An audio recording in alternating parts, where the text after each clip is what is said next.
What? Yes, yeah. Ooh, okay. Yeah, I got y'all. You got me?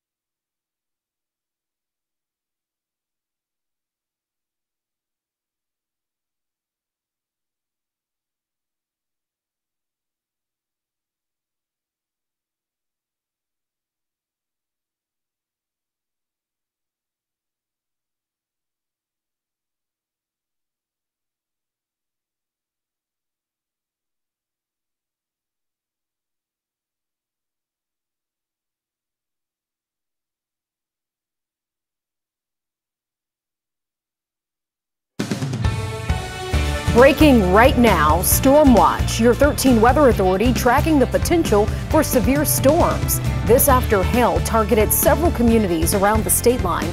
The threats you need to know about tonight and what you can do to keep you and your family safe. Plus, rush to repair. Just 72 hours after severe weather storms through the area, people are still trying to clean up debris. What's happening at this hour to make sure they are safe tonight? And first-hand look, the response Illinois senators have after a tornado ripped through the region, damaging homes, business, and of course, the Apollo Theater. From 13 WREX, your weather authority. This is 13 News at 5. First at 5 tonight, heavy hail impacting communities throughout the state line. Just take a moment and listen to that storm.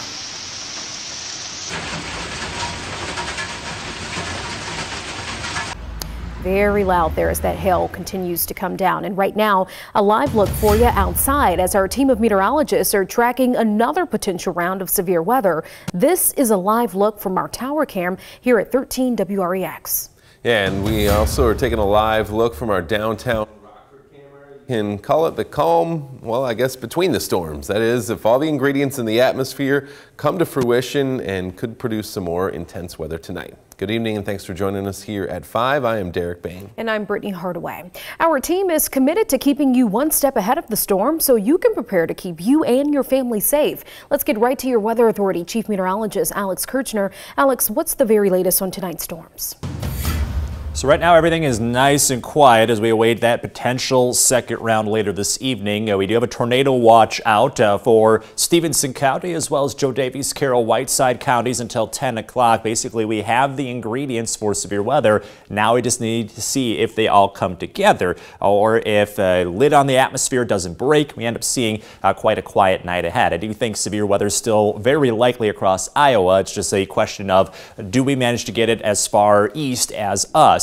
We are watching this warm front very closely. This could fire up additional severe storms within the next few hours, and we'll have to see if they bleed over into our area or stay closer to that front in Iowa. That's what we're watching closely as of this evening. We still have high potential here for violent storms if we're able to get those storms to fire up. You can see we're at a 3 to 4 on that scale when it comes to the severe risk levels. Basically, violent widespread storms still possible as you approach the Mississippi River. Looking at radar currently, severe weather ongoing in some spots of Illinois and into Iowa. So we'll be watching all this closely, see if we can get that development to happen towards us. Right now, though, we've got a nice breather in between potential rounds of storms. All right, we'll take it for now. Thank you, Alex. And we will continue to update you on these severe storms throughout the evening.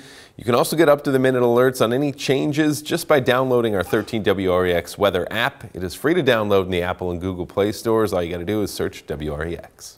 Residents of one neighborhood are bracing themselves for more potential severe weather impacts. Yeah, 13 WREX's Emily McMinn is live in a Rockford neighborhood that saw a lot of damage Friday. And Emily, how are they holding up out there today?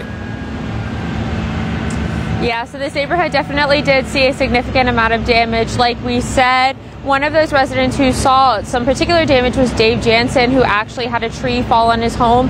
If you look behind me now, you can see the crane here currently working to get that tree off the building as well as clear some of the debris.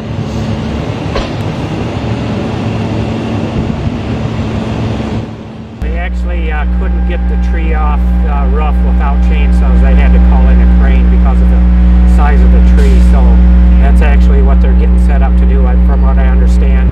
They're not really going to get it by the trunk of the tree, but basically closer to the roof so they can just get things off the roof with the pressure, because there's a lot of pressure on the house roof right now at this time. Work is being done by the crane operators now. However, they were delayed a little bit this afternoon due to some of those storms earlier. Live in Rockford, Emily McMinn, 13 WREX. All right, thank you, Emily. A lot of people still cleaning up after those storms from Friday. Hopefully it doesn't get too bad tonight. Well, state politicians returned to Belvedere this morning to examine the damage left behind by last week's severe weather. And 13 WREX's Destin Howard is here to join us live in Belvedere with more. Destin. Hey, I'm right outside of the Belvedere Fire Department, where state officials met today to discuss what can be done to secure relief support for those affected by last week's storms and tornadoes. Senator Dick Durbin and Tammy Duckworth met with the Belvedere Fire Department today to discuss those relief efforts they're trying to secure right now, while surveying storm damage throughout the city. According to senators under the state disaster proclamation and conversations with the Illinois Emergency Management Agency, they are trying to advocate for further assistance for those affected. Dick Durbin's heart goes out to the family of Fred Livingston Jr., who passed away when the roof of the Apollo Theater collapsed. Well, I can tell you the community is grieving his loss, coming to enjoy a concert with his son, giving his life in a freak accident because of that tornado, and others who were seriously injured. Senator Durbin also says he's been in contact with both Governor Pritzker and Mayor Clint Morris to work out those specific details. Now, he couldn't release the details of the additional relief at this time, but once that becomes available, we'll continue to update you here. In Belvedere, reporting for 13 WREX. Destin, thank you for that update tonight. Now, we are going to continue to follow the recovery from last week's storms and track any potential damage from tonight's storms. Full coverage right here on 13 WREX and on our digital platforms, including our 13 WREX app. Governor J.B. Pritzker also made a visit to the area this afternoon. The visit taking place at Cherry Valley Elementary School in Rockford. At the press conference, Pritzker announced an investment into a busy road and says that its age plays a part when it comes to the need for the update.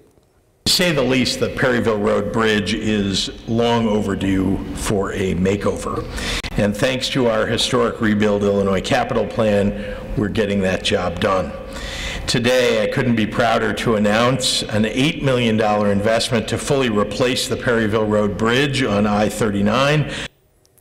And coming up tonight on 13 News at 6, we'll have more on the Perryville Road construction investment.